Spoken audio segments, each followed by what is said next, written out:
Officer Craig Weston was still laughing when he sat down to write his report. Not laughing out loud, he was alone at his desk, the bullpen thin at this hour, the night shift grinding down toward midnight, but laughing in the interior way of a man who has just confirmed something he already believed about himself.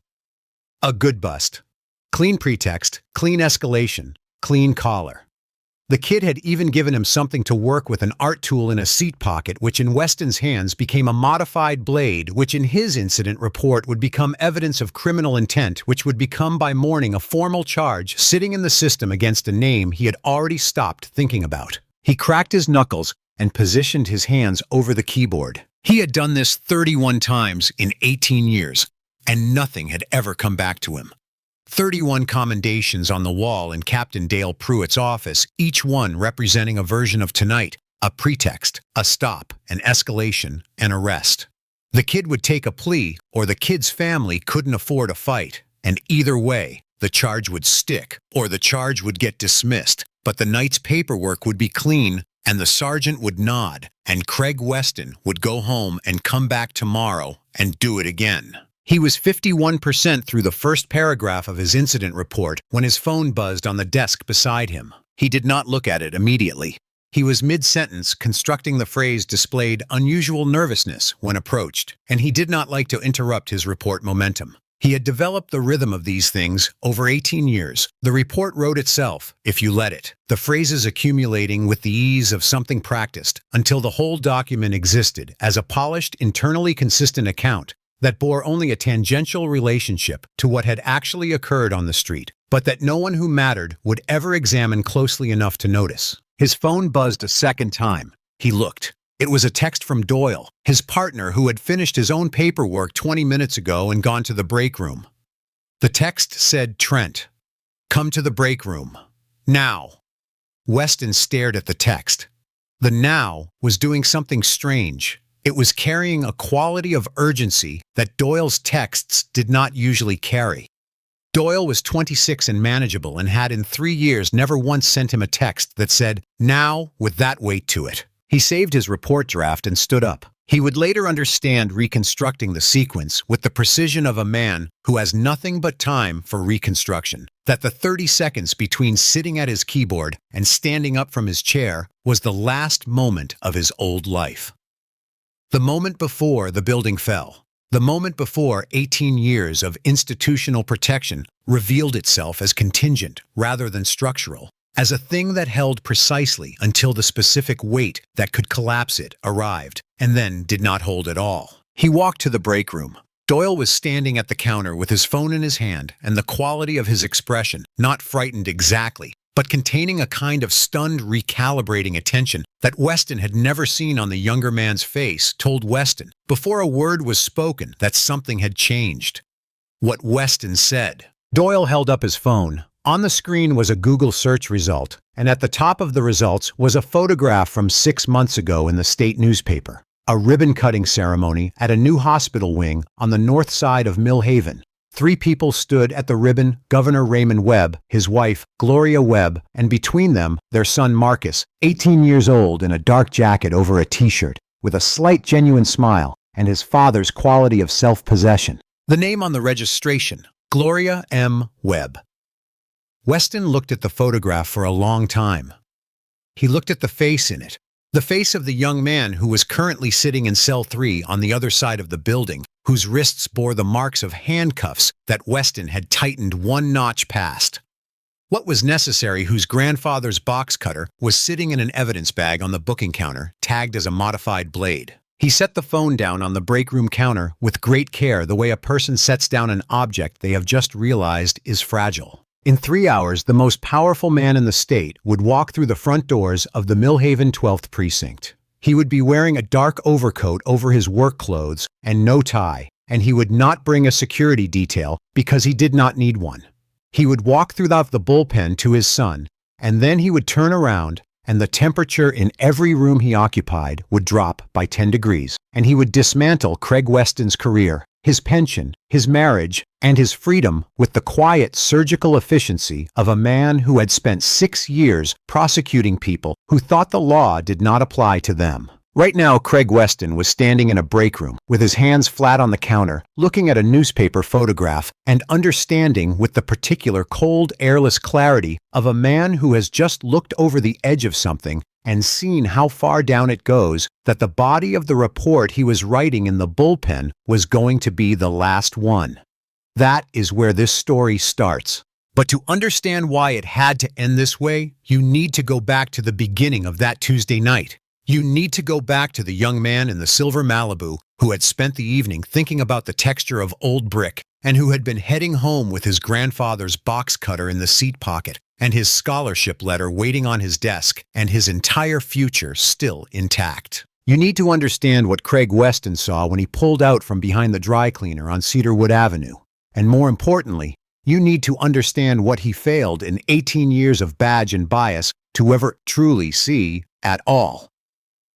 Marcus Elijah Webb had been thinking about texture all evening. Specifically, he had been thinking about the texture of old brick, the kind of brick that has been weathered by 40 or 50 years of rain and heat and cold into a surface that is no longer simply rough, but has become something more complex, something that holds the history of the material in its pores. He was working on a charcoal drawing of his grandfather's neighborhood on the south side of Millhaven, a block of row houses that was disappearing one building at a time into the machinery of development, and he could not get the brick right. The problem was that old brick resisted the shortcuts that charcoal usually permitted. You could not simply shade in a general texture and allow the eye to fill in the rest. Old brick required you to understand the specific way that mortar caught light differently from the face of the stone, the way each individual surface was slightly different from its neighbor, the way the material had been soft in some places and resistant in others, yielding to time at its own rate. He had been turning the problem over in the back of his mind for most of the evening, while the front of his mind was occupied with quadratic equations. He tutored math on Tuesday nights at the Millhaven Community Center on Orchard Street, had been doing it since he was 15, first assigned to a single seventh grader named Jalen, who had failed his standardized test and whose mother had called the center in desperation and had expanded from there as word traveled among the families who used the center. That there was a teenager who showed up reliably and who had the particular gift, rarer than mathematical ability itself, of being able to explain what he understood to someone who did not yet understand it. He now ran a group of 8, ranging from 11 to 14. And he loved those kids with the specific uncomplicated warmth of someone who had been one of them not so long ago, had sat in a similar plastic chair under similar fluorescent lights and made a similar decision to work, to apply himself, to treat the distance between where he was and where he intended to go as a measurement to be reduced rather than a barrier to be accepted.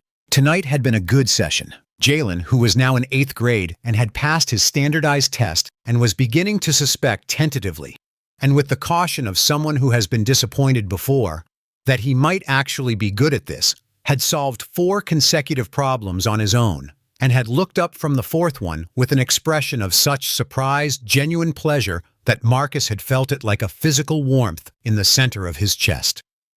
That was the feeling he did this for. Not the commendation from the center director, not the line it would add to his college applications, the moment when something clicked into place in a young person's understanding and they felt the satisfaction of it. That feeling was its own reward, and it was the same feeling he got from a good drawing, the same sensation of a problem yielding to patient attention. He had figured out the brick solution in the way he often figured out artistic problems sideways and unexpectedly while walking Jalen through the mechanics of balancing an equation. The answer was to use the edge of the charcoal stick rather than the face and to work in the direction of the mortar lines rather than across them, building the texture from its structural logic rather than trying to simulate its surface appearance. He had wanted in that moment to pull out his sketchbook and test the technique immediately. He had not. He had finished the session, helped stack the chairs, said goodbye to Dorothy Simmons, the community center director. A warm and enormously capable woman who ran the center with the combination of institutional rigor and genuine human care that was in Marcus's experience the rarest of administrative qualities, and walked out to his mother's car. Gloria Webb's 2009 Chevy Malibu sat under a halogen light in the center lot, silver gray and clean, with the honest wear of a vehicle that had been maintained rather than pampered. Marcus had been the primary driver for the past year, while his mother's schedule at the hospital had compressed her available hours into the kind of packed, unforgiving routine that left little room for driving errands. He was particular about the car's maintenance in a way that had surprised his mother when she first noticed it, checking the tire pressure on the first of every month, keeping the interior clean, making sure the lights and signals were functional. He had replaced the right taillight bulb with his father 4 months ago on a Saturday afternoon in the driveway of the family's house on Prentice Street. His father guiding him through the process with the particular patience of a man who believed that the value of tasks like this one lay not in the task itself, but in the hour of proximity they required. He placed his tutoring folder and sketchbook on the passenger seat. He checked his phone, a string of texts from his mother, asking when he'd be home, a calendar notification about a college application deadline. Nothing alarming. He texted back, "Heading home now, love you," and started the car. The drive was a route he knew well enough that his hands found the turns without conscious direction. Left on Orchard, right on Millfield South, on Cedarwood for 6 blocks, then east toward Prentice. The night was cool and slightly damp, the October air carrying the smell of leaves beginning to turn, and Marcus drove with the radio low and the window cracked an inch, and his mind still running quietly on the brick texture problem, testing the edge of charcoal solution against his mental image of what the row house wall actually looked like, adjusting, refining. He was not thinking about the police. He was thinking about the edge of a charcoal stick, the angle of application, the specific direction of the mortar lines. He was thinking about Jalen's face when the fourth equation solved itself. He was thinking about the college essay he had drafted on Sunday, and whether it was honest enough, whether he had been too careful about how he presented himself, whether the admission committee would be able to see through the constructed surface of it to the actual person he was trying to describe. He was 18 years old, and his scholarship letter was waiting on his desk, and his tutoring notes were on the passenger seat beside his sketchbook, and his grandfather's box cutter was in the seat pocket where it had lived for 4 months, warm and orange-handled and entirely ordinary. And his future was in front of him, and real, and full of possibilities. He had worked hard enough to deserve. The lights hit him like a detonation. Red and blue, silent and strobing, erupting in his rearview mirror without warning and fracturing through the raindrops on his windshield into a wash of color that was simultaneously beautiful and terrifying, in the way that certain things are beautiful and terrifying. The combination of the two sensations inseparable, each one intensifying the other. His stomach dropped. His hands tightened on the wheel. And before any rational thought arrived, before he had assessed the situation or identified the specific quality of the threat, a feeling moved through him that his mother had described to him when he was 14, and that he had recognized immediately as something he had already at 14 been carrying without a name. The feeling was not guilt. It bore the shape of guilt, but it was not guilt. It was something that had been installed in him by the world before he was old enough to consent to it. A primal anticipatory dread that arrived before facts, before cause, before any reason other than the fact of his body in this car, on this street, at this hour. His mother had told him it would come before he knew why. She had been right. "You are not doing anything wrong," he told himself in his own voice, which sounded in that moment more like his father than himself. "You are Marcus Webb. You are going home from tutoring. You have done nothing wrong." He signaled his lane change even though there was no one behind him except the cruiser. He eased to the curb with a deceleration so smooth it barely registered. He put the car in park. He turned on the dome light. He rolled the window down halfway. He put both hands at 10 and 2 and spread his fingers flat against the wheel and held them there, visible and still. And he breathed carefully, counting the breaths the way he had been taught, and he watched the side mirror, and he waited. His speedometer had read exactly 30 miles per hour. Both taillights were burning steady and red in the mirror. He had done nothing wrong. He had done nothing wrong. He had done nothing wrong. He waited. Weston took the passenger side. This was not random. He had learned the passenger side approach from a veteran named Garland, who had retired to Florida and who had passed on over 3 years of shared shifts, a collection of tactical refinements that existed nowhere in the department handbook, and that were transmitted the way certain kinds of institutional knowledge are transmitted orally, informally, in the front seat of a cruiser during the slow hours, with the implicit understanding that what was being taught was not protocol, but craft. The passenger side approach forced the driver to turn their body to establish eye contact. It disrupted the driver's spatial orientation. It put the officer in visual control of more of the vehicle's interior. It was a small thing, a technical thing, and it had become for Weston so automatic that he no longer consciously chose it. It was simply what he did, the way a person doesn't choose to lead with their dominant hand. He walked slowly. There was no reason to hurry. He let the beam of his flashlight sweep the Malibu's exterior as he approached clean car, properly maintained, no visible damage, current registration sticker on the plate. His eyes moved to the rear lights, both tail lights glowing red and functional in the dark. He noted this and kept walking. He bent to the window. The interior dome light was on. The driver's hands spread wide on the wheel, the movements of a person who had been coached on this encounter, or who had survived enough of them to know the choreography. Young, black late teens, clean clothes. Passenger seat held a sketchbook and a folder of papers. Nothing threatening in the immediate visual sweep. Evening, Weston said. He let the words settle with the slight pause that followed. Authority naturally. The expectant silence designed to pull the other person into filling it. Good evening, officer. Voice steady, well modulated. The specific quality of controlled steadiness that in Weston's taxonomy read as performance as someone managing their presentation. He didn't consider the possibility that the steadiness was the result of preparation rather than concealment. In his taxonomy, there was no meaningful distinction between the two.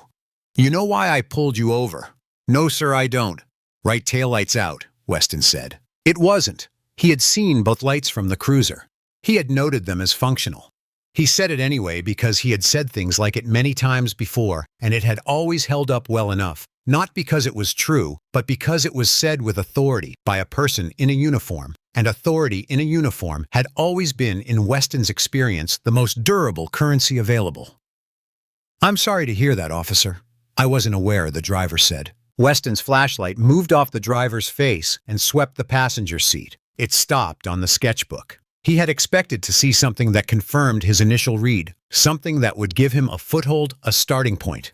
The sketchbook and the folder of papers gave him nothing immediately, so he let his light linger on them with the practiced patience of a man who believes that if you wait long enough, something useful will present itself. License and registration, proof of insurance. He let the beam drift back to the driver's face.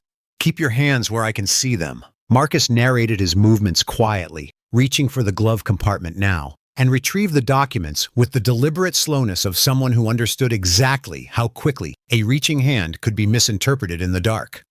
He held them out between two fingers, with his arm fully extended. Weston took them without comment. He looked at the name briefly. Marcus J. Webb. He handed the documents to Doyle, who had come up on the driver's side, and he kept the flashlight on the passenger seat. What's all this? He pointed the beam at the sketchbook. Art supplies, sir, and tutoring materials. I was at the community center on Orchard Street. I tutor math on Tuesday nights. Art supplies. Weston repeated the phrase in a tone that made it clear he considered it a category requiring investigation rather than a self-evident explanation. He glanced at Doyle over the roof of the car. Doyle was looking at the registration. He didn't return the glance. Step out of the vehicle, Weston said. Please. Officer. Marcus's voice had not changed in pitch, but something in it had tightened fractionally, the sound of a person maintaining a position under load. Am I being detained? Can you tell me the specific reason there's been a string of break-ins in this area? Weston said. You fit the description we've been working with. There was no description. There had been no radio dispatch, no circulating profile, no active break-in investigation within 6 blocks of Cedarwood Avenue that night. Doyle knew this. He was looking at the registration documents with the focused attention of a man reading something he wanted to read very carefully, and his jaw had gone tight in a way that his face did when he was absorbing something he would have preferred not to absorb. I understand, Marcus said. I'll comply fully. He opened the car door slowly, both hands visible throughout the motion, stepped out onto the curb with his hands at a slight open-palmed elevation that communicated non-threat as explicitly as hands can communicate anything. He stood on the curb, and he did not step back because he had been taught not to step back, because stepping back was an invitation to a particular kind of interpretation, and he had been taught to give as few invitations as possible. Weston moved around the front of the car. The spatial configuration changed now. Weston was at the driver's side, proximate, using his physical bulk to press the available territory. And Marcus held his ground with the still deliberate composure of someone who has been told that stillness is the safest available language and who believes the person who told him because the person who told him was his mother and his mother was always right. Hands on the hood, Weston said. Marcus complied. Weston patted him down with hands that were not gentle and that found nothing wallet phone, nothing else. He set both items on the roof of the car with a firmness designed to communicate ownership of the space. He stepped back and looked at Doyle, who had moved to the passenger door and was conducting a search of the interior. The silence lasted perhaps 45 seconds. Marcus heard the rustle of his tutoring folder. He heard the soft, familiar sound of his sketchbook being moved. He heard the pages turn. He kept his hands on the hood and his face forward. And he breathed. Then he heard the specific metallic sound of something being lifted from the seat pocket door. Craig. Doyle's voice was flat and carefully neutral. Look at this. He held up the box cutter. It was a Stanley model, orange-handled and silver-accented. The blade retracted completely into the body, smaller than a television remote. Marcus's grandfather had carried one every working day for 32 years. He had used it to open boxes, to cut twine on packages at the hardware store on Clement Street, to score cardboard for shipping. He had carried it in his jacket pocket every day with the unthinking automatism of a man who works with his hands and keeps his tools close. And when he died, Marcus had taken it from the table beside the hospital bed and put it in the seat pocket of the Malibu without fully articulating to himself why, and there it had stayed for 4 months, unremarkable and warm and smelling very faintly of the inside of his grandfather's jacket. Weston looked at it. The specific recognizable change crossed his face, not dramatic, not theatrical, but real and unmistakable to anyone watching closely, the quiet settling of a man who has found what he needed, or close enough to it. Well, he said, there we go. That is a box cutter, Marcus said. His voice had risen 1 degree in pitch, and he caught it and brought it back down. It was my grandfather's. It's been in that car for months. It's a tool. You can see it's a tool. Could be used as a weapon, Weston said. Marcus turned to Doyle. Not frantically deliberately, with the last available measure of composure he had, looking at the younger officer, with an appeal in his eyes that he kept out of his voice because he had been taught to keep it out. You can see what that is. You know what that is. Please tell him what that is. Doyle looked at the box cutter. He looked at Marcus. He looked at the ground.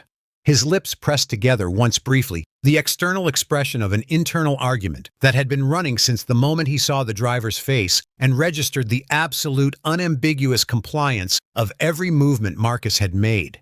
He said nothing. Weston came around behind Marcus, took his right wrist and then his left, and brought them together at the small of his back with the mechanical efficiency of a motion performed hundreds of times. The handcuffs came from his belt in a single smooth pull.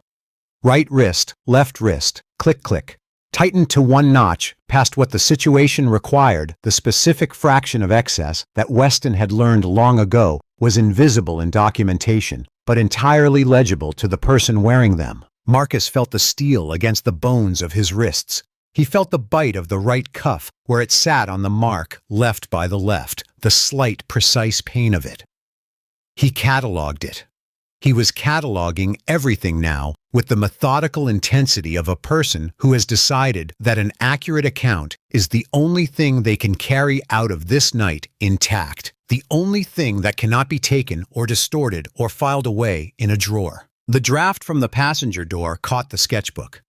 Marcus heard it before he could turn to see it, the soft fan of pages opening, the papery rustle of loose sheets catching air, and then the specific mournful sound of paper settling onto wet asphalt.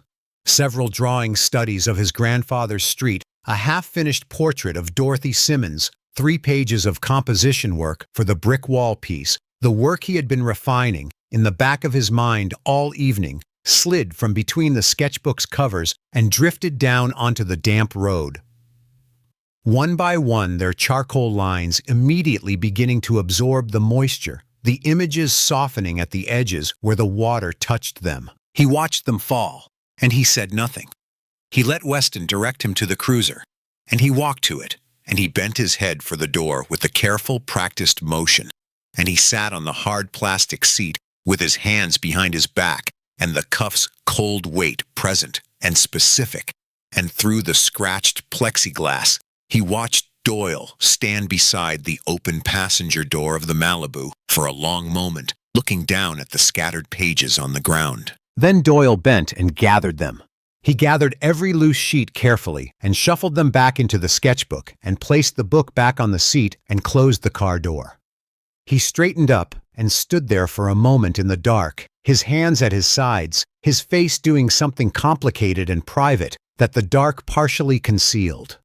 Then he walked to the driver's side of the cruiser and got in without speaking. In the front seat, Weston was calling it in to dispatch his voice easy, with the particular energy of a man who has had a satisfying night. The Millhaven 12th Precinct on Fenwick Road had been built in 1978 and renovated once in 2004 in the cosmetic and perfunctory way of institutional buildings whose managers believe that new paint in the lobby constitutes a substantive improvement. The bullpen was a large room that smelled permanently of the accumulated residue of every night shift that had been worked in it, stale coffee and floor wax, and the faint metallic undertone of a space that absorbed anxiety and never fully released it. The fluorescent panels in the ceiling were the unforgiving kind that removed all shadow and softened nothing. Weston brought Marcus through the double doors at 11:43. With his hand clamped on Marcus's shoulder in the demonstrative way of a man presenting a result. The hand said, "I went out and I came back with something." The bullpen's night shift occupants, 4 officers in various stages of paperwork and coffee, looked up with the assessing categorical attention of people who had seen this entrance before and who had long since stopped looking past the category to the individual. "She got 1, Ray Weston announced to the desk sergeant, a heavyset man named Ray Colby, whose gray hair and permanent expression of weary indifference marked him as a man who had outlasted several precinct captains and intended to outlast several more. He dropped the evidence bag on the counter, the orange-handled box cutter sealed in clear plastic with a number written on the outside. Cedarwood Stop. Concealed blade, suspicious circumstances. Colby looked at the evidence bag. He looked at Marcus with the dismissive scan of a man looking at a category rather than a person. He said in the particular tone of someone attempting to be amusing at midnight, "An artist, huh? What was he going to do? Paint the side of a house while he was robbing it?" He chuckled at the joke, a dry, practiced sound. "Something like that," Weston said. The booking was 40 minutes long. It was designed whether or not anyone involved consciously intended the design to achieve a specific psychological result. Marcus was told to remove his shoes. He removed his shoes. His belt, his wallet, his phone, the $2 in his pocket, the chapstick, the brass house key, each item extracted, catalogued, and sealed with the administrative detachment of a process that was not interested in the meaning of the items to the person they were being taken from. He was fingerprinted. The ink was cold and slightly tacky. And the clerk rolled each finger with the professional indifference of a person who had rolled many fingers and had stopped connecting them to people at some point years ago. The mugshot. He stood against the white wall with the height markers behind him, the camera lens at eye level, and he made a decision about his face in the fraction of a second before the flash. He had heard his mother describe this decision without ever explicitly calling it a decision, the specific choice in the specific moment of what to present when the document being created will outlast the moment and exist permanently as a piece of evidence about who you are. He chose steadiness, not defiance, because defiance was recharacterizable. Not fear, because fear was its own gift to the people who had created the situation. He looked at the lens with a quality of direct, composed attention that said to anyone who was actually looking at him, "I know who I am. This is not who I am." "Flash, my name is Marcus Webb," he said to Colby when the mugshot was done. His voice was steady. "My father is—" Colby raised one hand with the practiced economy of a gesture that had interrupted many similar sentences. "Yeah, I've heard it before, son. My father's a lawyer. My uncle's a judge. Save it for after you're processed." He said it without cruelty and without any particular engagement, which was Marcus registered somehow more complete as a dismissal than anger would have been. Across the bullpen, Doyle sat at his desk with his laptop open. On the screen was the blank supplemental report form, his name entered in the officer identification field, everything else empty. He had been looking at this screen for 11 minutes. His hands were on the desk beside the keyboard, not on the keys. He thought about the 45 seconds he had stood outside the passenger door of the Malibu, looking at Marcus's sketchbook pages on the wet asphalt. He thought about the moment he had bent down and gathered them, why he had done it, what it had cost him, and whether the cost had been sufficient for what he had then not done. At the adjacent desk, Weston typed his report with the smooth, unhurried confidence of a man who has written this document many times, and who understands that the craft of it lies not in accuracy, but in internal consistency and strategic plausibility. Cell 3 was the third door on the left in the short corridor behind booking, 8 feet wide, 10 feet long, a metal bench bolted to the rear wall, a toilet and small sink behind a half partition, a fluorescent light mounted behind wire mesh in the ceiling that buzzed at a frequency just below conscious awareness, but that made the air feel slightly wrong in a way that became more noticeable the longer you were in it. Marcus sat on the metal bench. He placed his wrists on his knees and looked at the marks the handcuffs had left, curved red lines already deepening in color tender when he pressed them with his thumbs. He pressed them carefully and noted the specific quality of the tenderness, the way it pulsed slightly at the deeper point of each mark. He was going to carry this out of here.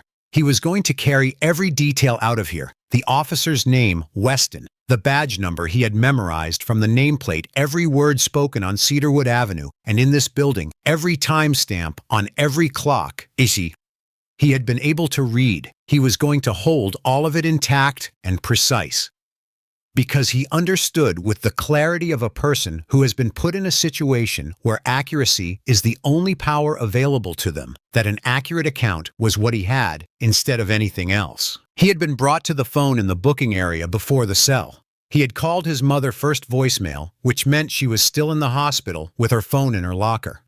Dorothy Simmons' next voicemail, Dorothy sensibly asleep. He had stood with the receiver in his hand and run through his options and then dialed his father. The voicemail greeting, "You've reached Raymond Webb. Please leave a message." The professional name, the professional voice, the voice his father wore in the world. Marcus had spoken into it with his voice as controlled as he could. Hold it, giving the essential facts in sequence. Arrested Mill Haven Precinct on Fenwick Road. Officer Weston, grandfather's box cutter, did nothing wrong. His voice had fractured very briefly on the word nothing. A single half-second crack in the surface, and he had sealed it immediately, and finished the message and hung up and handed the phone back and walked to the cell without assistance. Now he sat in the silence of cell 3 and thought about his grandfather. Henry Webb had worked at the hardware store on Clement Street for 32 years, which was 32 years of arriving on time, doing the work, knowing the inventory, knowing the customers by name, knowing the purpose and proper use of every tool in the store. He had been a careful man, a skilled man, a man who believed that work done properly was its own form of dignity. And that dignity was not something the world gave you, but something you maintained in the way you did the small things. The box cutter in the evidence bag, Weston's so-called modified blade. Weston's evidence of criminal intent had sat in Henry Webb's jacket pocket for 3 decades and had been used for cutting twine, opening boxes, scoring cardboard, and nothing else. And the idea that it was anything other than what it was, that it could be looked at and seen as menace rather than tool, felt to Marcus less like an injustice than like a category error, so fundamental that it suggested the person making it had a problem with seeing that went far deeper than any individual object. The fluorescent light buzzed. The bench was cold through his jeans. He was in a holding cell in the basement of a police precinct for no reason he had created, and his sketchbook was in his mother's car, and the drawings he had made of his grandfather's neighborhood had been lying on wet asphalt in the dark, absorbing moisture, and he had done nothing wrong. And he sat up straight on the metal bench and held on to the image of Henry Webb's hands on a Saturday morning, unhurried and sure, and he used it as an anchor. And he decided something. He was going to be all right. Not tonight was what it was, but he was going to be all right because he knew who he was with a specificity and a certainty that no mugshot and no charge and no cold metal bench could alter. And because his father's voicemail greeting had said, "Please leave a message," and his father was the kind of man who checked his messages and the kind of man who acted on what he heard in them, and that was a knowledge he held quietly against the cold. He sat up straight. He folded his hands in his lap. He waited. The incident report took Weston 38 minutes. This was slightly longer than his average, which he attributed to the extra care he was taking with the vehicle description and the behavioral documentation. He wanted the language of unusual nervousness and evasive responses to be specific enough to be credible, but general enough to be unarguable. He was writing as he had always written, not an account of what happened, but an account of a version of what happened that would satisfy every institutional review it was likely to encounter. He described Marcus's compliance as evasiveness. He described Marcus's precise trained stillness as furtive behavior. He described the 43-second delay between the stop and Marcus's exit from the vehicle, the delay caused by Marcus carefully correctly narrating his movements before making them as resistance to a lawful order. He described the box cutter as a modified blade concealed within a tool housing located in the passenger side door pocket. He was not troubled by any of this because he had never been troubled by any of this because in 31 prior iterations of this document, the document had done its job, which was to exist to be present in the system, to constitute a record that no one powerful enough to challenge it had ever read closely enough to question. Doyle sat beside him with the blank supplemental report on his screen. He had been sitting with it for 19 minutes. He had typed his name and stopped. He thought about the box cutter in the evidence bag. He thought about the photographs in Marcus's sketchbook, the drawings of the old neighborhood, the portrait he had glimpsed briefly when he gathered the pages from the road, the care in the line work, the patience of it, the specific quality of someone rendering a thing they loved before it was gone.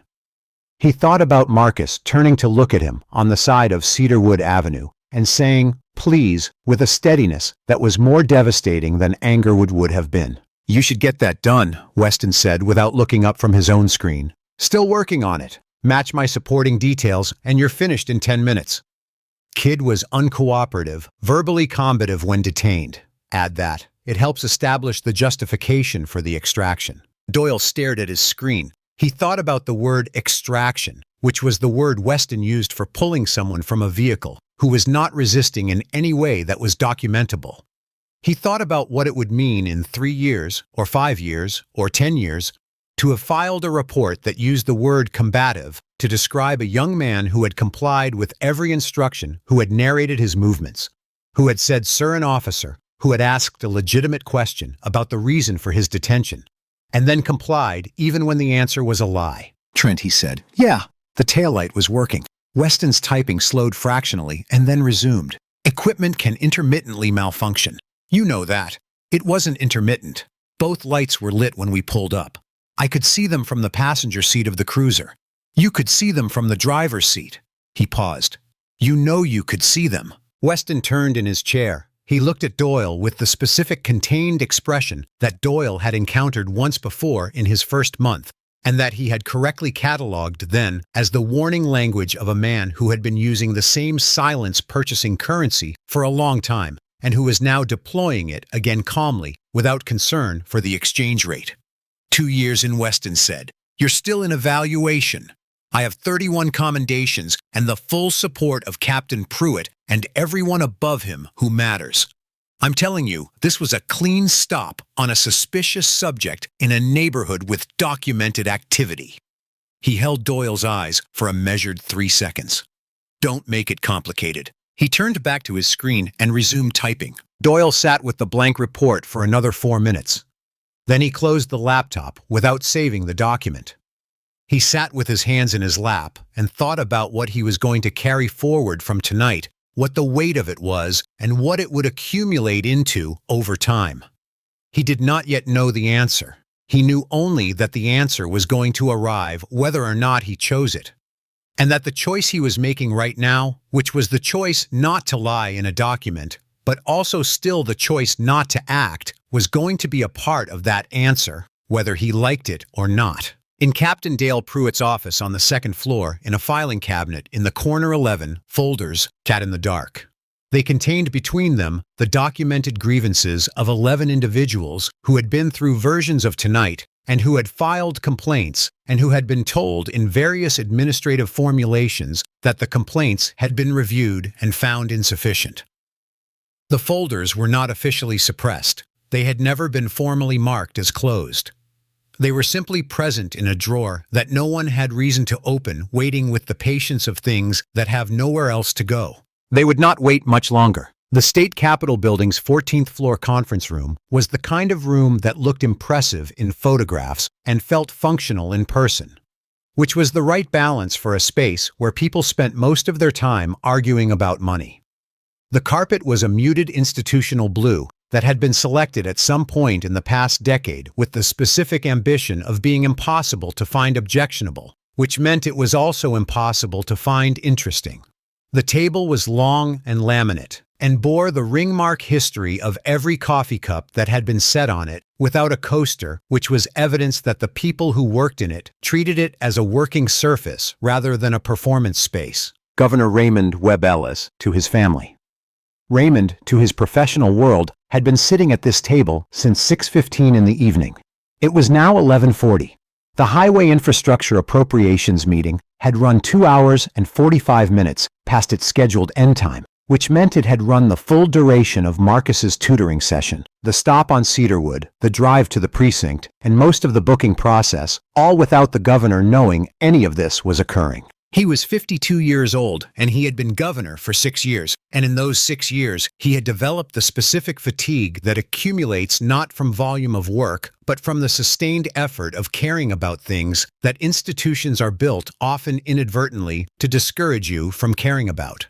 He was a former prosecutor, 15 years in the district attorney's office before running for office, the last 4 as district attorney himself, and he carried the DA's instinct for evidence, for sequence, for the specific question of what the facts actually support, as distinct from what a person's interest in the facts suggests they support. He was also in the way of people who have spent a long time in politics, deeply specifically aware of the gap between what a situation was and what the same situation could be made to look like, and he had spent 6 years trying to navigate that gap in ways he could live with. He loosened his tie walking back to his private office and picked up his phone from the desk and looked at the missed notifications with the practiced efficiency of a man accustomed to managing a high volume of demands. Staffers, department heads, a news alert he would read in the morning.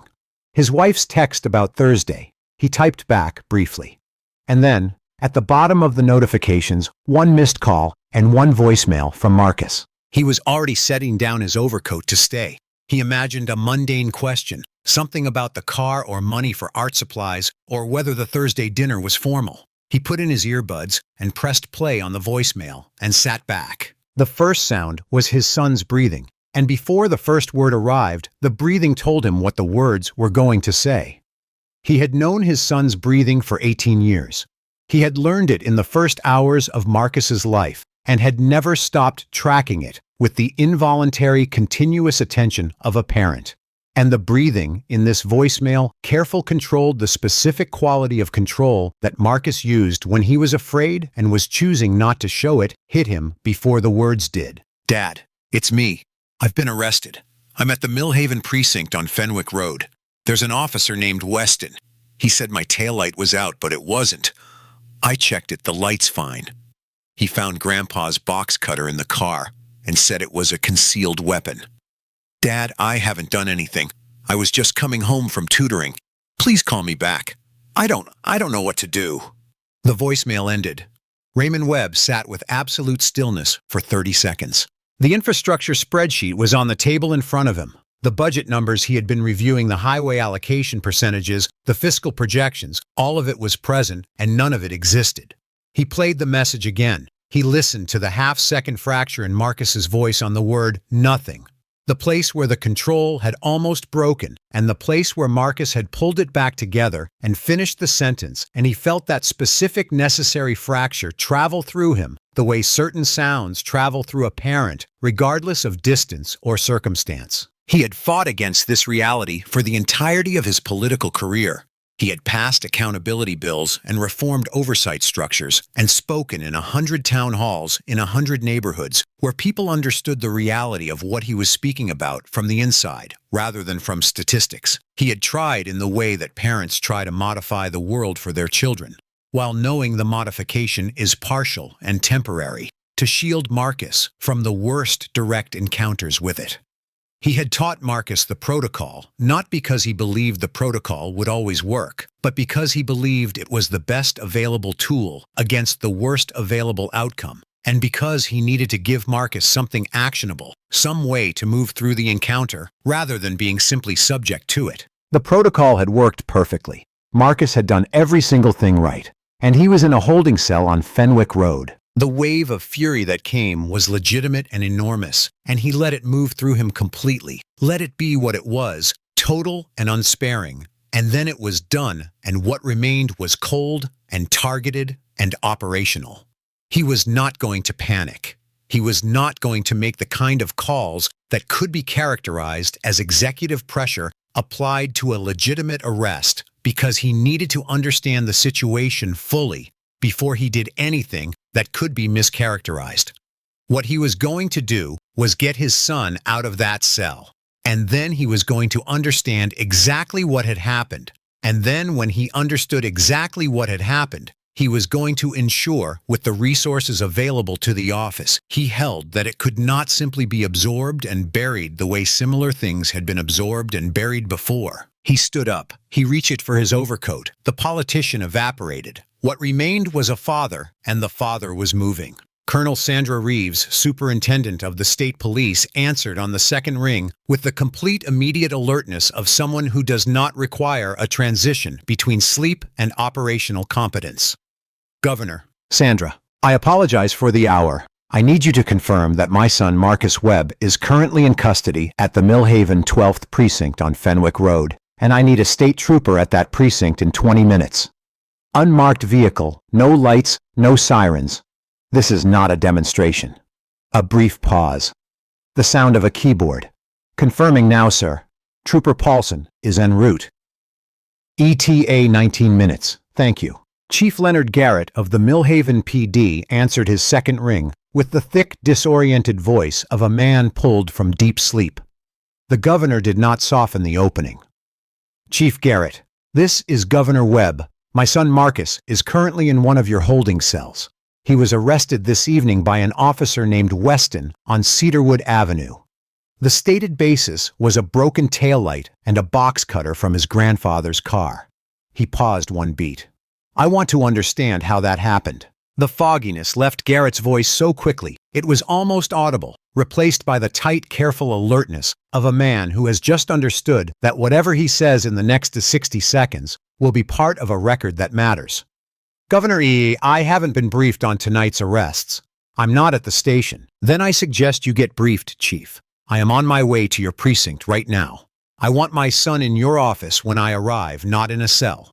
I want his belongings returned to him intact. And I want no files accessed, no reports modified, no keyboards touched by anyone involved in this arrest until I review the documentation personally. Is that clear? Crystal clear, Governor. I'm leaving right now. I'll handle it personally. He ended the call. He was already at his car. His chief of staff appeared from somewhere in the corridor. David Park, 34. Brilliant and slightly permanently anxious, who had been woken by a security notification on his phone. Sir. Let's go home, David. I'll call you in the morning. He softened his voice by 1 degree because Park didn't deserve the full edge of this. Marcus is all right. I'm handling something. I'll explain tomorrow. He drove himself. Dark, unremarkable government sedan, no security detail, no statement being made through the composition of his arrival party. He drove at the speed limit, and he thought during the drive about the 11 months of legislative work that had gone into his first police accountability bill, and about the morning he had signed it, and about the newspaper column that had called it a promising start, and about the fact that a promising start was not enough and had never been enough, and that this night was, if nothing else, evidence of what enough would actually require. At the 12th precinct on Fenwick Road, the phone rang at Sergeant Colby's desk. He answered it with the efficiency of his 40,000th professional phone call. He listened. His crossword puzzle remained open on the desk in front of him, the pen still in his hand, but his face underwent a sequence of changes that had nothing to do with the crossword. He set the receiver down with great care. He looked across the bullpen at Officer Craig Weston, who was putting the finishing touches on his incident report with the comfortable satisfaction of a craftsman reviewing completed work. "Harlan," he said, then corrected himself. "Weston. Hey." Weston. His voice had a quality in it that had not been there before. A flatness, an absence of the ambient boredom that usually colored everything he said on the night shift. Weston looked up. That was Colonel Reeves's office. State Police. Colby set each word down separately, as if testing the weight of them. They wanted to confirm we have a Marcus Webb in custody. He paused. And they told me that Governor Raymond Webb is personally en route to this precinct. The name moved through the bullpen like a change in air pressure. Not loud quiet, the opposite of loud. The kind of quiet that arrives when a room's collective attention has just been directed at a single point. Weston stared at Colby. His keyboard hand was still in place, fingers curved over the keys, touching nothing. Doyle felt the blood leave his face in a long, steady departure. He looked at the arrest log on his screen. He looked at the registration name he had entered 2 hours ago without attention. Gloria M. Webb. He looked at it now with attention, with the acute attention of a man looking at something he had always been able to see but had not chosen to see. And the connection assembled itself with the cold, irreversible precision of a key finding the lock it was cut for. He pulled up a browser tab. He typed. He found the photograph in 6 seconds. The governor's son, 18 years old. In a dark jacket between his parents at a hospital. Ribbon cutting 6 months ago. The face from the Cedarwood stop. The face that had turned to him on the side of the road and said please with a steadiness that had cost more than it looked like. Doyle turned the screen toward Weston without speaking. Weston looked at the photograph for a very long time. He looked at it with the expression of a man examining the evidence of a thing he has done and cannot undo, and finding in the examination that there is no angle from which the evidence is not exactly what it appears to be. Weston pulled out his phone and called Pruitt. 7 rings voicemail. He called again. Voicemail.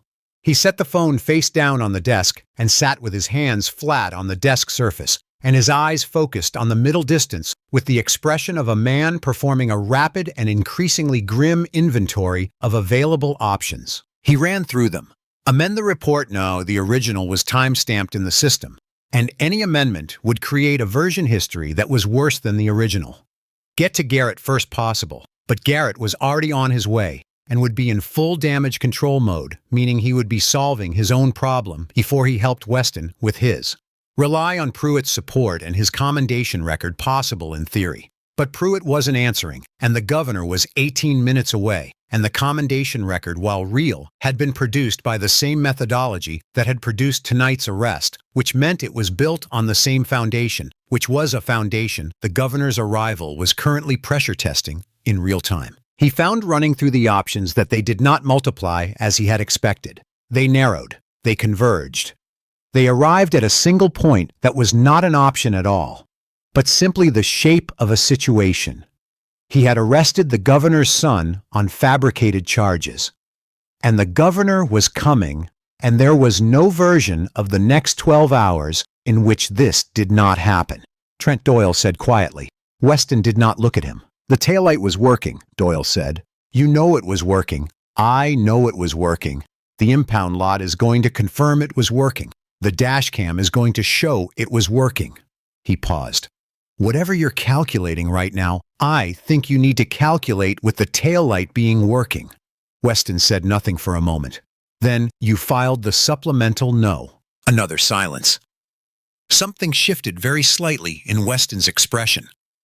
Not gratitude, not exactly, but the recognition of a variable he had not fully accounted for, and the understanding that its current value was unclear. From somewhere in this building, the side entrance from the parking lot, the heavy, purposeful sound of a door opening and then closing with the force of someone who had arrived angry and was trying to conceal it. Chief Leonard Garrett had reached the building 4 minutes ahead of the governor, and the quality of his footfall as it crossed the lobby floor told everyone in earshot that his arrival was not ceremonial. Garrett was not a bad man in the way that Weston was a bad man. He was instead a particular kind of institutional creature, a man who had spent 3 decades making the compromises that institutional survival required, calibrating his moral flexibility against practical necessity, with the unconscious precision of a scale that has been slightly miscalibrated for so long that the miscalibration feels like accuracy. He had known for years that Weston's record bore examination. He had known it the way institutional leaders often know things, not through direct confrontation with the fact, but through the accumulated evidence of complaints, voted and not pursued of patterns that were visible, if you chose to look at them in aggregate, rather than one at a time. He had not chosen to look at them in aggregate. He had chosen Pruitt's filing cabinet, which was a choice made through inaction, rather than action, but a choice nonetheless. And tonight, that choice had arrived at his door in the form of a phone call from the sitting governor of the state, and the door was his. He came through the side entrance fast and crossed the bullpen floor without stopping. His eyes went to the holding cell corridor, and he took the keys from the guard on duty and opened cell 3 himself. He would not make the governor find his son in a cell. Whatever else happened tonight, he was not going to let that be part of it. Marcus looked up from the bench. He had been sitting straight-backed with his hands in his lap, and he looked at the arriving chief with the careful assessing attention of someone who has decided to note everything and trust nothing, which Garrett registered as a fair and reasonable response to what this young man's evening had contained. Marcus Webb, Garrett said, and heard himself using the name with a care he had not needed to use 20 minutes ago. "I'm Chief Garrett. There has been a serious mistake tonight. I want you to come with me."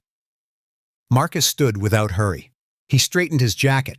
He walked out of the cell with the measured step of a person who has been sitting still in a cold room and who has decided precisely how they are going to move when they are finally able to. In the booking area, Garrett had Colby return Marcus's belongings before anything else was discussed. The wallet, the phone, the $2, the chapstick, the key. Marcus checked each item with a quiet thoroughness that said everything about the experience that had produced it. He turned the key over once in his fingers, the brass key to the house on Prentice Street, the key to going home, and put it in his pocket. "Get him a glass of water," Garrett said.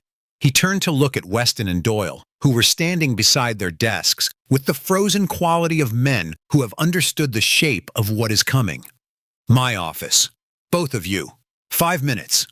He turned back to Marcus and said with the maximum sincerity available to him, "Under the circumstances, your father is on his way.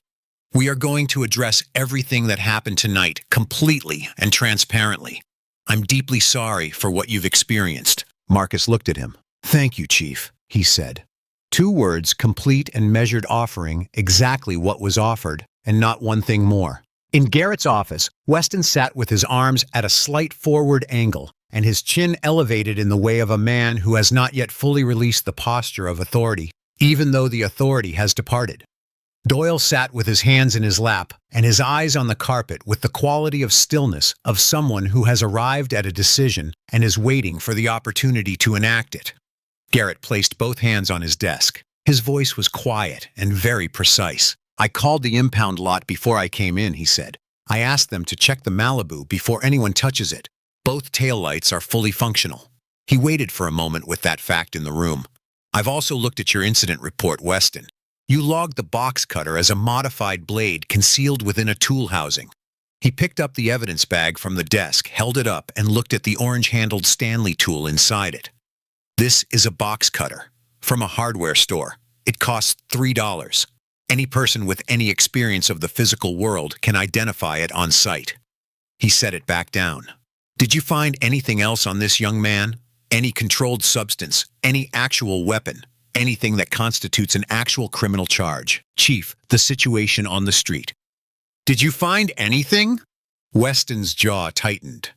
No, nothing, Garrett said. You arrested a boy with no criminal record for carrying his grandfather's pocket tool in his mother's car on a road he lives 2 miles from on the basis of a taillight that your own evidence will show was functioning. Your report is toilet paper, Craig. Your career is currently hanging by a thread that I'm not sure even exists anymore. He looked at Doyle. And you co-signed it. I didn't file a supplemental, Doyle said quietly. Garrett looked at him for a measured moment. You didn't file. No, sir. The door opened. A state trooper stood in the doorway, stepped to one side, and Governor Raymond Webb walked in. He was not in a suit. This was the first thing the room processed. Not his face, not his bearing, but the dark overcoat thrown over work clothes, the open collar, the absent tie. The absence of the costume of power. A man who was so certain of his authority that he had not needed to dress for it, which made him in the institutional environment of a police precinct more formidable than the suit would have. His eyes found Marcus in the time it takes to cross a threshold. Not after scanning the room, not after identifying the officers, not after acknowledging the chief of police who was standing behind his own desk. Immediately, with the specific directional force of a father's attention, which operates by its own physics and is not subject to the protocols of professional environments. He crossed the room, and he knelt not fully, but enough to bring himself to his son's level. And he took Marcus's face in both hands and looked at him with an intensity that was entirely private and entirely not for the room. He looked at the marks on Marcus's wrists. He saw them. His jaw set by one precise degree, and then released and then set again. He pulled Marcus into an embrace that lasted 4 seconds, and that contained within those 4 seconds everything that the distance and the institution and the professional occasion could not contain. The full, unmediated relief of a father who has driven through the dark to his child, found him intact. Marcus's face changed during those 4 seconds. The composed, calibrated steadiness went out of it, replaced briefly and completely by the face of an 18-year-old who had been genuinely frightened and who was, for these 4 seconds, not required to manage the fear any longer. Then the embrace ended, and Marcus straightened, and the steadiness returned, and he said, "I'm okay, Dad. I'm okay," in the same careful, deliberate tone that had been on the voicemail, and Raymond Webb released him and stood. He turned to face the room, and the transformation was immediate. The father stepped aside. In the space the father had occupied stood the governor, the 6-year incumbent, the former prosecutor. The man who had cross-examined state senators and budget committees and police chiefs and union representatives with the same quality of patient, implacable attention that made it clear he was not interested in the performance of accountability, but in accountability itself. He straightened his overcoat. He surveyed the room with the unhurried assessment of someone who has already understood the situation and is now simply confirming its dimensions. Weston was near the wall. He was not the man who had been typing his report 2 hours ago, with the relaxed satisfaction of a craftsman finishing a known task. He was a man standing at the far end of a collapse, past the point where strategy presents itself in the presence of a power that was several orders of magnitude beyond the institutional support he had been relying on, and the understanding of this was present in every part of his posture. Doyle stood with his hands at his sides and his face very still, waiting. Marcus was watching his father with an expression that contained just beneath its controlled surface something that looked very much like the specific quiet pride of a person who has always known abstractly that the person they love is formidable and who is now seeing it demonstrated in 3 dimensions. The governor asked for the incident report first. Garrett slid it across the desk, and the governor picked it up and read the first paragraph in silence. He read it the way lawyers read, not for sense, but for the specific words, the specific phrases, the architecture of the claims. When he began to read aloud, his voice was perfectly level, carrying each word with the weight of something being submitted into evidence. Upon observing a vehicle with a non-functioning taillight, I initiated a standard traffic stop. The driver, later identified as Marcus Webb, displayed unusual nervousness and provided evasive answers to routine questions. He lowered the paper. "Officer Weston." He said the name with the precision of a man naming an exhibit. "The taillight is working. The impound lot has confirmed it. I helped replace that specific bulb myself 4 months ago in my driveway. I'm going to ask you one direct question, and I want you to understand that your answer is going to be checked against the dash cam footage within the hour." He paused. "Did my son's taillight appear to you as non-functional at the time of the stop? Or did you identify a reason for the stop after you had already decided to stop the vehicle?" The silence stretched out. Weston's mouth opened. "I may have been mistaken about that is your answer," the governor said. "You were not mistaken. You were lying. We will confirm that with the footage." He turned the page. Let's look at the behavioral description. Displayed unusual nervousness and provided evasive answers. "My son," the governor said, and something changed very slightly in his voice, not becoming emotional, but becoming more precise. More specifically charged, has been taught since he was 14 years old the protocol for a police stop. He turns on the interior light. He places his hands at 10 and 2. He narrates every movement before making it. He addresses the officer as sir. He answers questions directly. He does not argue. He looked at Weston directly. The behavior you are characterizing as nervousness and evasiveness is the product of years of specific deliberate preparation by 2 parents who understood that their son's survival in encounters like the one you manufactured depended on performing perfect documented compliance.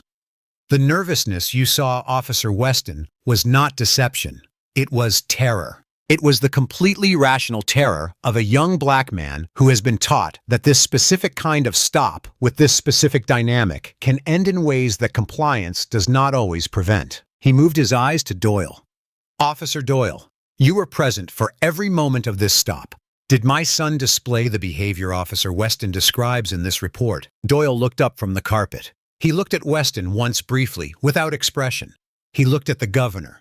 The truth had been sitting in his throat since Cedarwood Avenue, and it sat there still, and the weight of it had not gotten lighter, and carrying it was not going to become easier, and there was only one direction it could move. He shook his head, once, slowly, without ambiguity. Weston's eyes went to Doyle with an expression that was for a fraction of a second, naked, the raw exposure of a man whose last possible ally has just made a visible choice and who has understood what that choice means.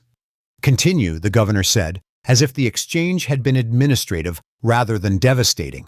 He turned back to the report.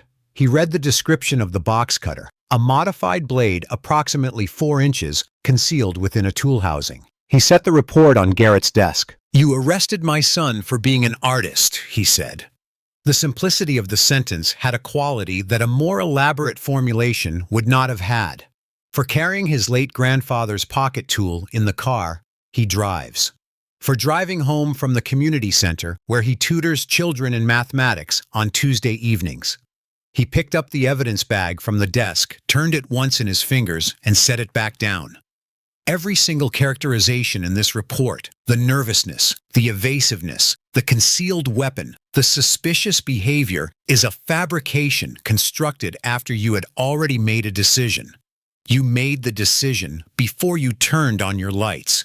You made it before you spoke a single word to my son. You made it the moment you saw him. He did not raise his voice. He did not need to. The room was so quiet that the ventilation system was audible. This is not about who his father is. If he were anyone else's son, if he were any other 18-year-old driving home from tutoring tonight, he would still be in that cell. He might accept a plea deal tomorrow because his family can't afford a fight. He might carry a charge for the rest of his life based on your assessment of a box cutter and your fabricated taillight. That is the thing I am not going to permit. He looked at Garrett. Both officers suspended effective now. Badges and weapons surrendered before I leave this building. The State Attorney General's office will oversee the internal investigation, not your IA division, the AG, to ensure independence.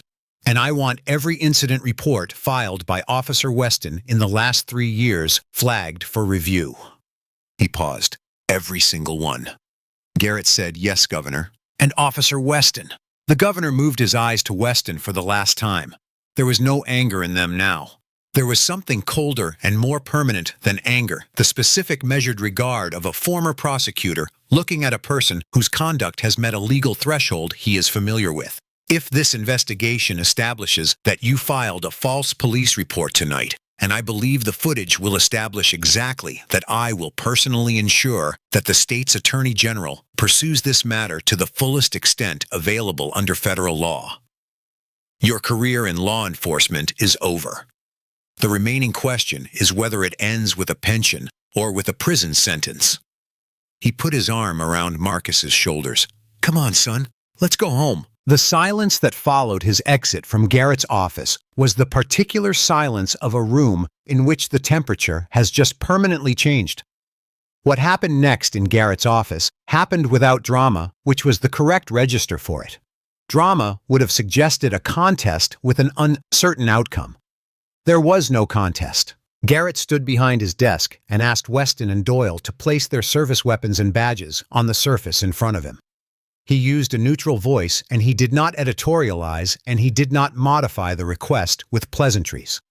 This was a formal act, and he performed it formally. Weston removed his badge first. He unpinned it from the fabric of his shirt, with hands that were not entirely steady. There was a quality in them, a slight vibration barely beneath the threshold of visible trembling, that told the room something that his face was still trying to conceal. He placed the badge on Garrett's desk. The sound it made on the wood, a clean, flat, metallic impact, arrived in the room as something more than a sound. It had the quality of a period at the end of a sentence that had been running for 18 years. He removed his service weapon from the holster with proper procedure and set it beside the badge and stepped back. Doyle came forward and placed his badge and weapon with a simplicity that was different from Weston's. Not the simplicity of shock, but the simplicity of someone who has already internally completed this action before being asked to perform it physically. He set them down and stepped back and did not look at Weston. Marcus was in the outer office, visible through the glass panel in Garrett's door. He was sitting with his elbows on his knees and his hands loosely clasped, and he was looking at a point on the floor between his feet with the absorbed private expression of someone who is thinking very carefully about something they will need time to understand. The governor was standing beside him with one hand on his son's shoulder. Marcus heard the sounds from inside the office, the specific metallic sequence of weapons being set down, badges following, and he closed his eyes briefly, not in satisfaction. In something quieter and more complicated than satisfaction, the beginning of the understanding that something had been corrected tonight, that a machine had been interrupted in its operation, and that the interruption had cost him something it should not have been necessary to pay. He sat up straight. He unclosed his eyes. He thought about the scholarship letter on his desk at home, and the tutoring session that had ended 3 hours ago, and the drawing problem he still hadn't solved, and Jalen's face when the fourth equation solved itself. And he thought about all of that as evidence of the person he was and would continue to be, and he held on to it with the same quiet deliberateness he had used to hold on to everything that night. When Garrett came out of his office and nodded to the governor extended his hand to his son. Marcus took it and stood. They walked out through the bullpen together, the governor's hand on Marcus's shoulder, and the officers on the night shift watched them go. And the bullpen was very quiet, and there was nothing left to say that would have been adequate. Lead investigator Patricia Holloway and her partner James Holt arrived at the 12th precinct at 5:47 in the morning. They came before the day shift, which was intentional. They came with aluminum equipment cases and the unhurried directional purposefulness of people who have received a full briefing and who know precisely what they are looking for. Holloway was 44 with close-cropped natural hair and a quality of organized calm that made rooms feel more structured when she entered them. She had been with the Attorney General's office for 11 years and had built cases against corrupt officers with a scrupulousness that made them impossible to appeal, not because she was aggressive, but because she did not cut corners, and the cases that cannot be appealed are the cases that have no corners cut. She commandeered the conference room. She asked for the dash cam footage first. It played on a laptop set up in 12 minutes. The footage began 3 minutes before Weston had activated his lights, capturing the view through the windshield and the audio beneath the vehicle. Holloway watched it without pausing. Her expression neutral and attentive, her notepad on the table in front of her, with nothing yet written on it. On the screen, the silver Malibu, moving at exactly 30 miles per hour, holding a perfectly straight line in the center of its lane, both taillights visibly, clearly, unambiguously illuminated steady and red against the dark asphalt. No intermittent failure, no flicker. 2 functioning lights. Then the audio 32 seconds before the lights were activated, Weston's voice in the car. "Look at that car. Look at the driver. Let's see what he's got going on. Black kid in a Malibu at midnight on Cedarwood. I guarantee you he didn't drive here from that neighborhood." A 2-second pause. The sound of the cruiser accelerating slightly. "Let's see what he's carrying." Holloway reached over and pressed stop. She sat for a moment with the silence of the paused footage around her. Then she turned to Holt. "Full audio transcript from stop through booking by 9, she said. "And I want a pull of every arrest report filed by Weston in the last 3 years, cross-referenced against the names in Pruitt's IA file." She interviewed Weston at 8:15. He arrived with his union representative Bob Farrell, who opened with a procedural objection to the scope of the investigation and who received from Holloway a single clear sentence in response. Before she moved on, the scope was authorized under the federal civil rights statute and was not subject to modification by the union's procedural preferences. She placed the audio transcript on the table. Weston read it. He read the transcription of his own words. "I guarantee you, he didn't drive here from that neighborhood," with the expression of a man reading something he knows is accurate and wishes he could make inaccurate through the force of wishing. He tried several constructions. The audio was out of context. Officers used informal language in the vehicle that didn't represent their professional assessment. His experience and his 18-year record spoke to his intentions. Holloway set a printed copy of the precinct's incident log for the preceding 30 days on the table beside the transcript. No break-ins within 6 blocks of the Cedarwood stop. No circulating bolo matching any description relevant to Marcus Webb. No active investigation of any kind that would have provided a factual basis for the suspicion stated in the report. Weston left the interview looking the way a man looks when the building he has been standing in has just been revealed to have no walls. Doyle's interview was a different thing entirely. He arrived alone without representation. Holloway informed him he had the right to counsel before proceeding. He said he understood and he didn't want to wait. He sat down and he looked at the same transcript and he didn't try to fight it. He talked for 2 hours and 20 minutes.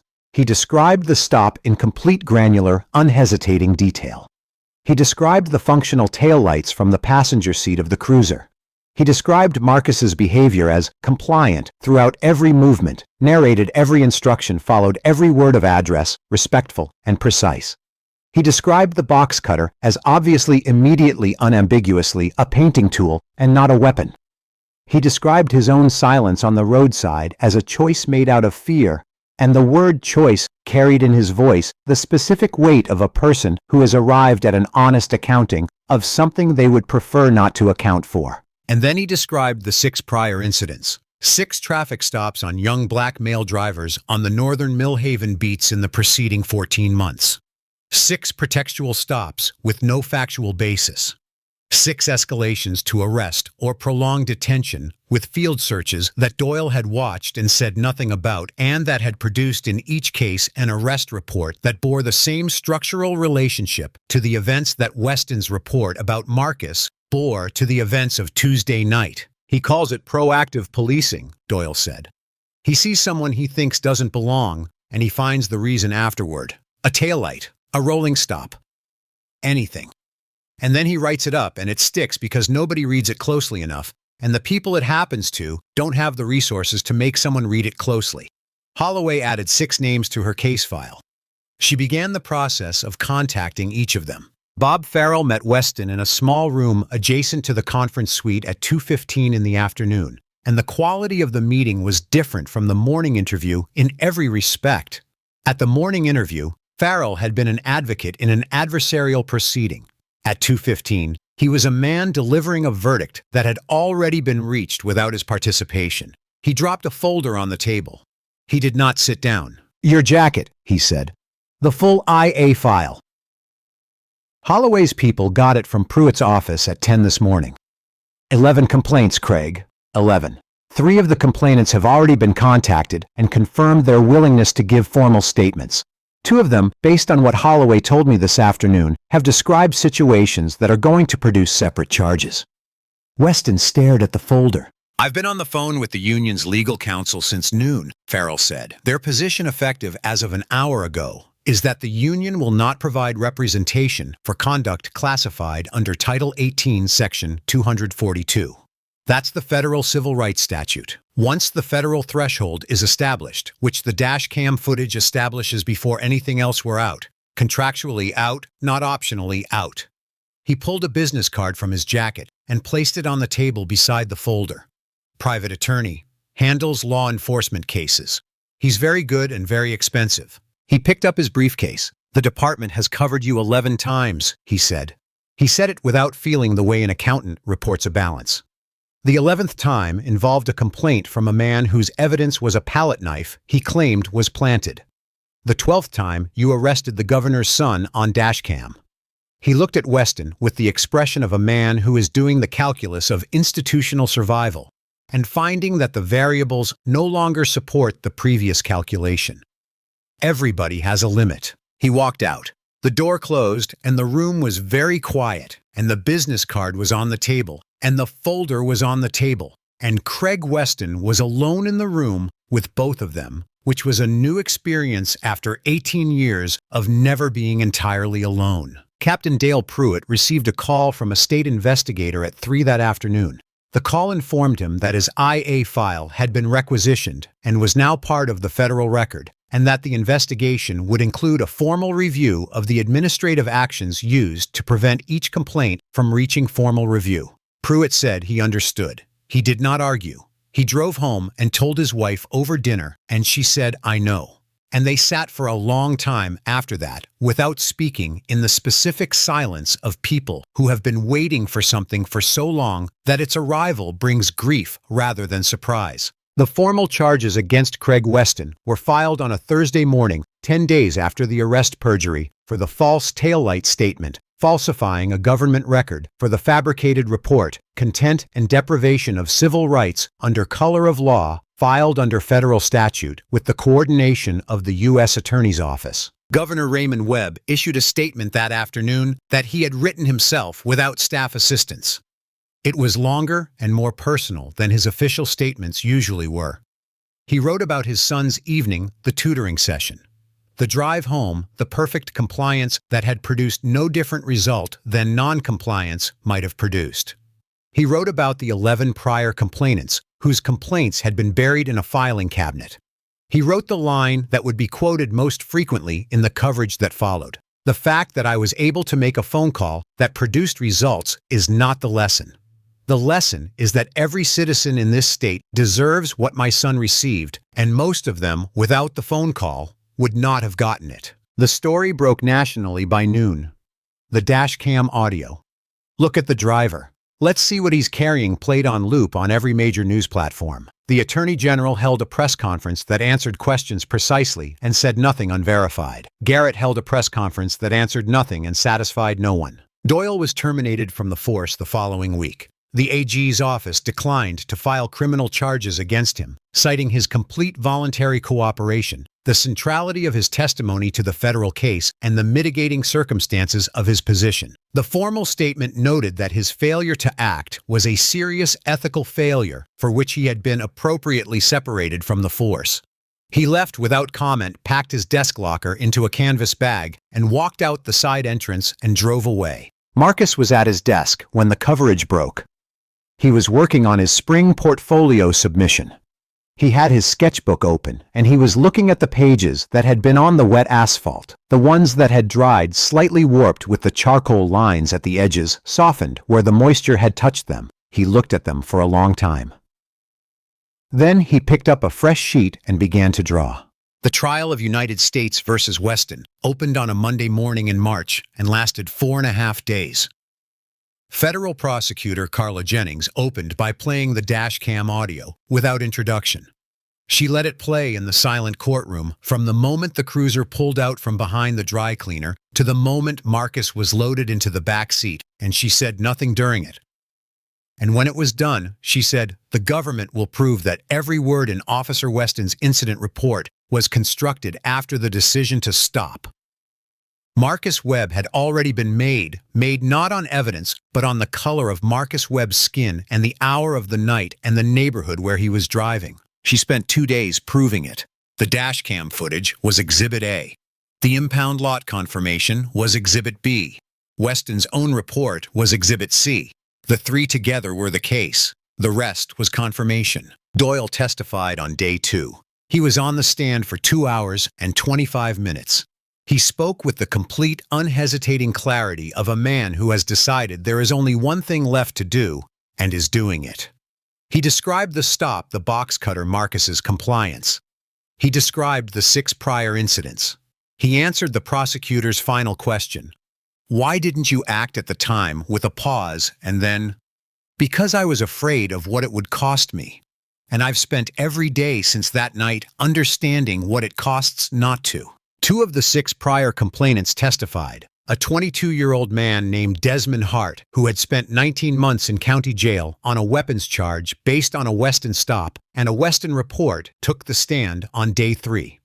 He described being pulled over on a residential street 3 miles from where he lived, being found clean and being arrested anyway on the basis of a firearm that Desmond testified he had never seen before. It was produced by Weston from the trunk of the cruiser. The firearm's serial number Jennings established matched one of the weapons subsequently found in Weston's locker during the investigation. Desmond Hart had spent 19 months incarcerated and had lost his construction job and had not been able to recover that job or a similar one. He described this on the stand with the flat, careful steadiness of a person who has been telling this story for long enough that the edges of it have worn smooth. And the smoothness was not indifference. It was the particular dignity of someone who has survived something that should not have been survived and who has decided to still be standing. The jury deliberated for 4 hours, guilty on all 3 counts. The sentencing hearing 2 weeks later produced one of the longest judicial statements Jennings had heard in 11 years. Judge Patricia Morrow read Weston's full conduct record into the open record of the court, every complaint, every name, every date, the specific administrative actions to prevent each complaint from reaching formal review. She described this record not as a series of isolated incidents, but as a coherent pattern, the same decision made the same way against the same category of target for the same reasons over 18 years. She said, "This court finds that the distinction between this case and the 11 that preceded it is not Officer Weston's conduct. The conduct was identical. The distinction is the resources available to the victim's family. That is not justice. That is not even close to justice. This court will not allow that distinction to determine the outcome of this proceeding." She sentenced Weston to 4 years in federal prison, stripped his pension, ordered restitution to Marcus Webb for legal costs. Weston's wife filed for divorce the same week. Pruitt accepted a reduced plea, 1 count of misconduct, a fine, mandatory retirement, and retired quietly to the suburbs of a different city. In the gallery, Marcus sat in the front row in the dark jacket he had worn to his tutoring session on the night this began. Beside him sat his father, whose face during the sentencing held the controlled, measured expression of a man receiving a result he had worked to produce and who understands that the result is necessary and not sufficient, because necessary results never are. When the gavel came down and the marshals approached Weston, Marcus watched. He did not look away. He watched until Weston was gone, and then he sat for a moment with the fact of it, and then he looked at his father, and his father looked back at him, and neither of them spoke, because what there was to say had been said in a voicemail 4 months ago, and in the testimony of the last 4 days, and anything further was not the moment's job. The weeks after the arrest had a particular texture that Marcus understood primarily through the experience of sitting at his desk at night and trying to find what had been there before. Before October 11th, he had worked from abundance. A surplus of ideas, A surplus of the easy generative energy that comes from a person who knows what they are doing and why, who feels the future as an open and receiving space. After there was a period, not dramatic, not incapacitating, but real and specific, in which the abundance was inaccessible. Not gone. He understood it was not gone, but temporarily unreachable the way things become unreachable after a significant disruption when the interior landscape has been rearranged and you need to relearn where things are. He worked through it by drawing the thing itself. He drew the lights first, the red and blue spreading across rain-wet asphalt, the specific quality of two colors overlapping in standing water, the way they bled into each other, and produced a third color that was neither and both.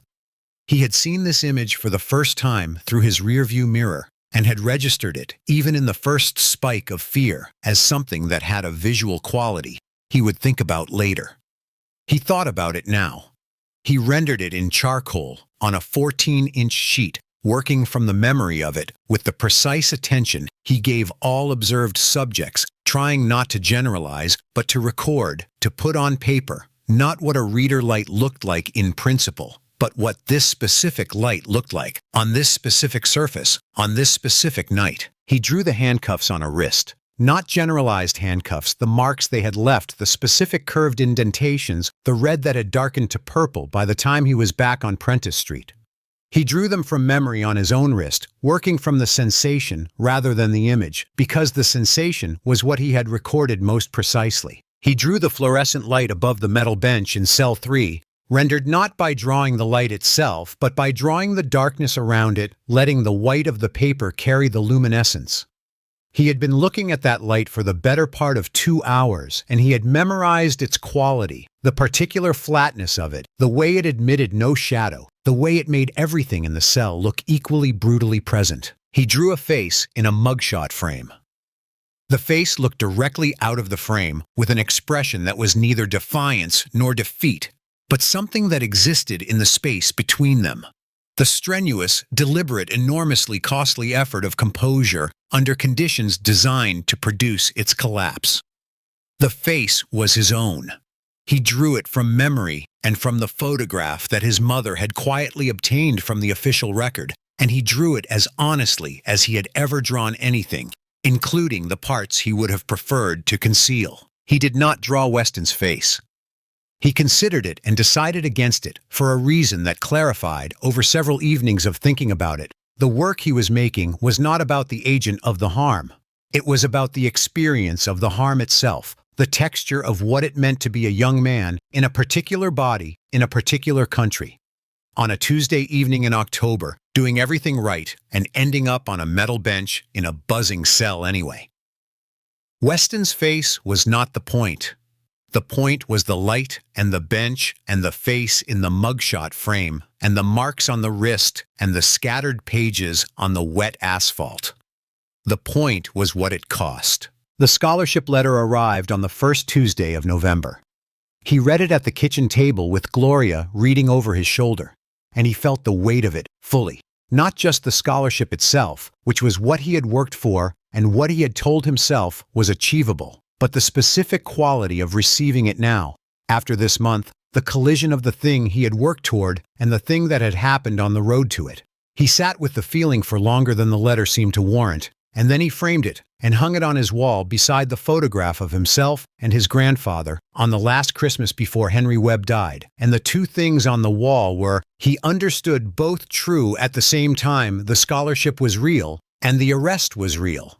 And he contained both of them, and the containing of both of them was part of the work he was now making. Gloria watched her son in the weeks after the arrest with the attention of a mother who has spent 18 years learning the specific language of how her child processes difficulty, and who knows that the correct response to the language he is currently speaking is presence rather than intervention. She had prepared him carefully. She had taught him the protocol with the specific serious thoroughness of a woman who understood that the protocol was imperfect and partial, and that teaching it was both necessary and heartbreaking, because what the teaching said underneath the practical instruction was, the world is this way, and you need to know it. She had hoped the teaching would not be tested, It had been tested in the worst available way, which was correctly. And without success, he had done everything right, and it had not been enough. And she had known this was possible, and had not been able to prevent it. And the grief of that knowledge was something she carried quietly. And with the specific dignity of a woman who has always known that grief and function are not mutually exclusive. She watched him draw in the evenings. She watched him go back to the community center the following Tuesday, without discussion of whether he would, because he had told 8 kids he would be there, and he was a person who kept his word. She watched him work on his portfolio and draft and redraft his college essay with the same patient exactness he brought to everything. And once in November, she stood in the doorway of his room while he was drawing, and she said simply, "I'm proud of you, Marcus." He looked up and held her gaze for a moment with his father's quality of stillness. "I know, Mom," he said, which was the right answer. The Marcus Webb Accountability Act was introduced to the state legislature in the first week of February, 4 months after the arrest. Governor Webb had spent those months in a drafting process that involved law enforcement reform advocates, civil rights attorneys, legislative advisors, and repeated conversations with Marcus about whether to use his name. Marcus's initial objection was structural rather than personal. He was concerned, and the concern was articulated with the precise clarity of someone who had been paying attention to the political dynamics of the case for 4 months, that naming the bill after him would give opponents a frame, a governor using the legislative process to express a personal grievance, the accountability bill, as paternal vendetta rather than policy response. This frame would make the bill easier to dismiss. The governor heard this argument, found it sound, and made his counter-argument: the bill was going to be attacked regardless of its name. The question was not how to make opposition harder, but how to make dismissal harder. And a bill named after Marcus Webb was harder to dismiss because Marcus Webb's face and Marcus Webb's dashcam audio were in the civic memory of every resident of the state, and what they had seen and heard was not a policy abstraction, but a specific, documented, incontrovertible event. The bill needed to be anchored to the reality it was addressing, and the most direct anchor available was the name. Marcus sat with this for 2 days and then said, "All right, but I want to be there when you sign it." He was there for the introduction too, sitting in the front row of the legislative gallery on a Wednesday morning in early February, straight-backed and still in a dark jacket, watching his father stand at the state capitol podium and speak to a room full of legislators and advocates and police union representatives and citizens who had driven specifically to be there. He watched his father describe what the bill was and what it was for, and he watched the faces in the room receive the description.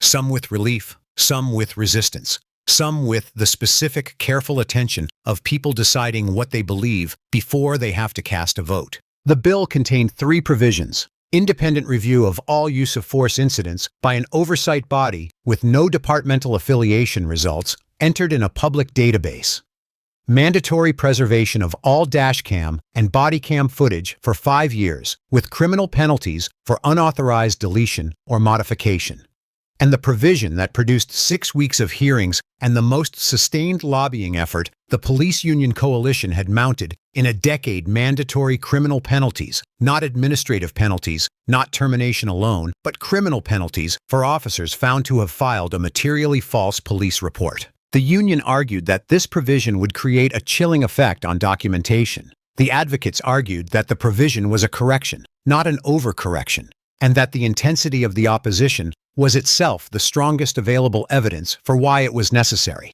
The debate was fierce and extended and produced 4 rounds of amendments, and when it was done, the core of the provision survived intact. The bill passed on a Wednesday evening in March. The governor signed it the following Monday on the steps of the Capitol building in a small public ceremony in the March wind. He turned and handed Marcus the ceremonial pen. Marcus took it and turned it over in his fingers.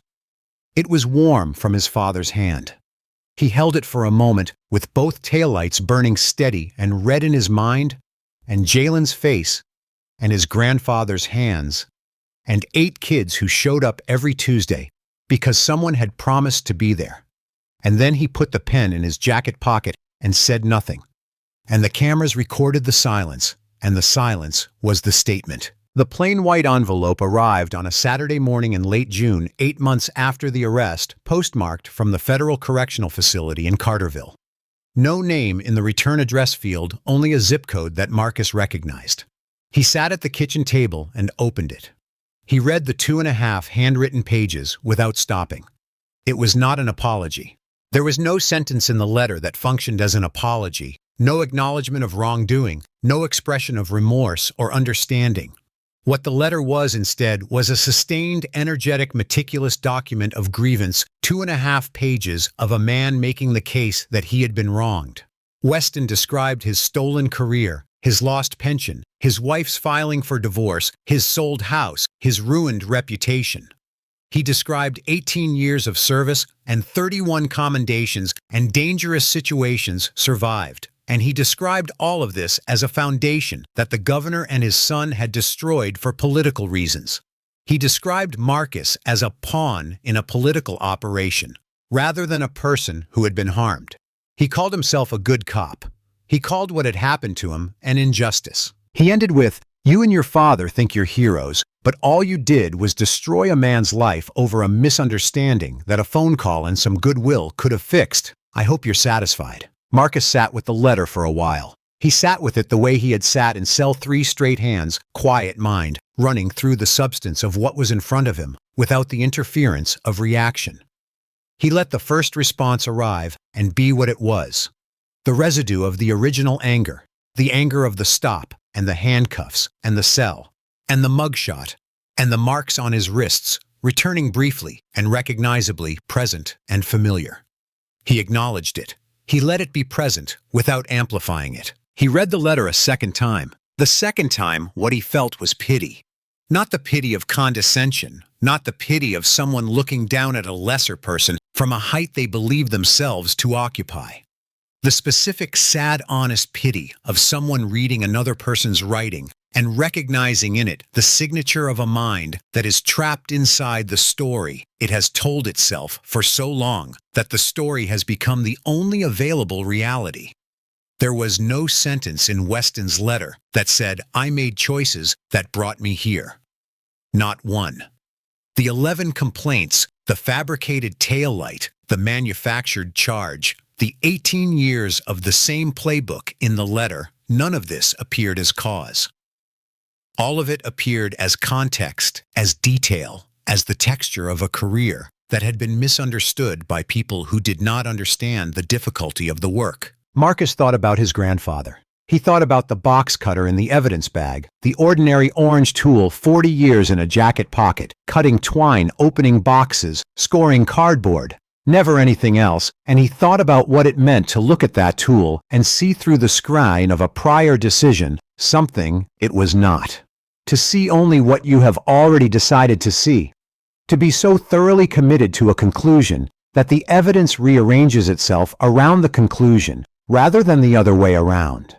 He thought about what that did to a person over time, not to the people it was done to, but to the person doing it, the narrowing and hardening of a way of seeing until it became the only way of seeing, until the prison of it was so complete that the person inside it had stopped noticing the walls. He folded the letter. He walked to the hallway recycling bin and placed it inside. He stood at the bin for a moment, his hand on the edge of it, looking at nothing in particular. Then he went back to his desk and opened his sketchbook and drew his grandfather's hands. 2 years after the arrest, Shane Doyle was working as a case counselor at the Riverside Youth Diversion Center, helping young people between 14 and 22 navigate legal structures that were designed for people who already understood them. He used his knowledge of police procedure not to enforce it, but to demystify it, to give the young people in the program the specific practical information about their rights and their options that might have changed the outcome of an encounter on a road at night if the person on that road had had access to it. He was not absolved by the work. He understood that. He was trying to make something from the wreckage of what he had been, and whether that attempt succeeded or failed was something only time would establish, and he had accepted that the time required was going to be long. Marcus's gallery show, Red and Blue, opened the following spring at the Westmore Gallery at State University, in the final semester of his freshman year. It contained 14 pieces, 10 charcoal drawings, and 4 oil paintings that together constituted the most honest account he had yet produced of anything, what it cost to be who he was in the country he was in on a Tuesday evening in October, and what it meant to survive that cost with your sense of yourself intact, and what making work about it produced. The centerpiece was a 6-foot charcoal of a young man's face, eyes looking directly out of the frame with a clarity that was not performance, that was not bravado, that was simply and stubbornly and irreducibly itself split by red light on one side and blue light on the other. The face at the center of the color unchanged by it, uncollapsed. The show sold out in 2 days.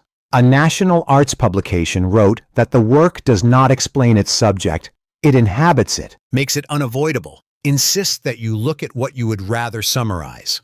Marcus donated 20% of the proceeds to a legal fund supporting people who had been charged on the basis of falsified police reports. The night the gallery closed, Marcus drove home on Cedarwood Avenue. Same road, same hour, same dark October sky above the same quiet suburb. The ornamental trees now bare rather than turning their branches clean against the amber of the streetlights. He drove his mother's Malibu, the same car, reliable, familiar smelling of the inside of itself, and faintly, very faintly, of the inside of his grandfather's jacket. With both hands easy on the wheel, the radio low, the speedometer reading exactly 30 miles per hour, his scholarship paid his portfolio. Submitted his second year, beginning in a week, the brick drawing problem solved 3 months ago with the edge of a charcoal stick and the direction of the mortar lines. He passed the spot where the dry cleaner had been. It was a smoothie shop. Now, different sign, same parking spot. And he did not look at it, and he did not check his mirror for lights that were not there. And the road was open ahead of him, and the night was cool. And he drove to the end of Cedarwood and turned east toward home. And there was nothing in his mirror, and there was nothing behind him at all. If this story moved you, we hope you'll subscribe to our channel and share it with someone who needs to hear it. Stories like this one matter not because justice always arrives, but because when it does, it deserves to be witnessed and remembered and passed on.